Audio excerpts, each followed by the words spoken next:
Hello everyone, welcome to my YouTube channel. आज हम लोग बात करेंगे दिव्यानी इंटरनेशनल लिमिटेड के आईपीओ के बारे में। तो चलिए शुरू करते हैं। दिव्यानी इंटरनेशनल लिमिटेड का आईपीओ जो ओपन हो रहा है वो है 4 अगस्त टू 6 अगस्त 2021। आईपीओ साइज है वो है 1838 करोड़ का, जिसमें से रिटेल पोर्शन है वो है 183.30 करोड़ का।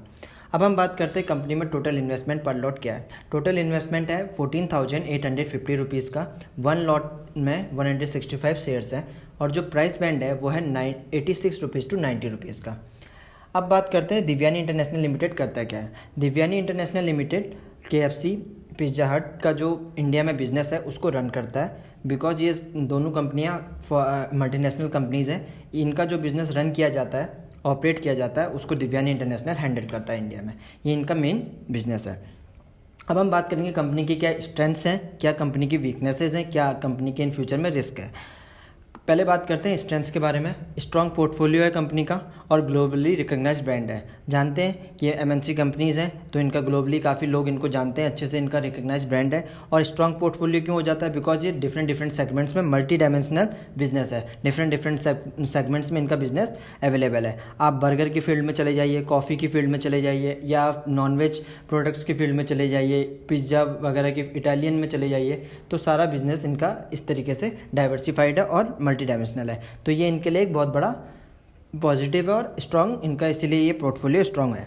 बेसिकली जैसे आप जाते हो, अगर आपको पिज़्ज़ा खाना है, आपको डोमिनोज मिलता है, जिस तरीके से जुबिलेंट फूड इंडिया में बिजनेस रन करता है, तो उनके लिए सिर्फ एक ही सेगमेंट में वो डील करते हैं। बट दिव्यानी इंटरनेशनल इस तरीके से नहीं है, वो डिफरेंट फील्ड में कर रहे हैं। वो पिज़्ज़ा की फील्ड में भी हैं, वो आपके बर्गर की फील्ड में भी है, नॉनवेज प्रोडक्ट्स के फील्ड में भी है।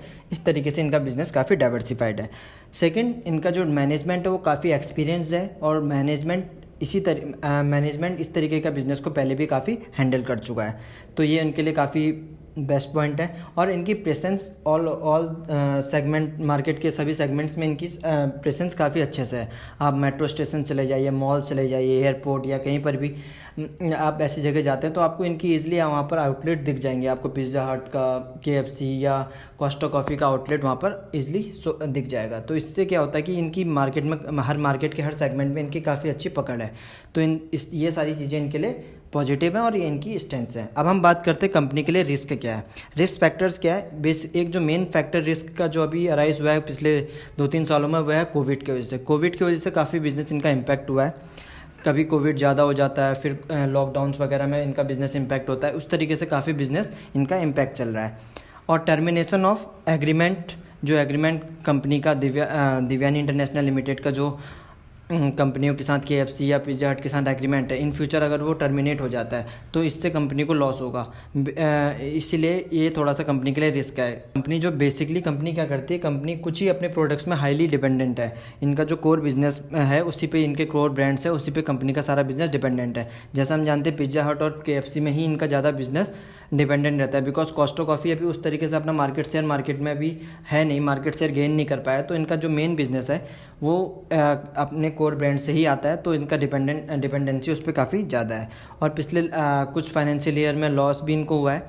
2019, 2020, 2021 में इनका लॉस भी हुआ है। इस वजह से थोड़ा सा कंपनी के लिए रिस्क और अनसर्टेनिटी बढ़ गई है।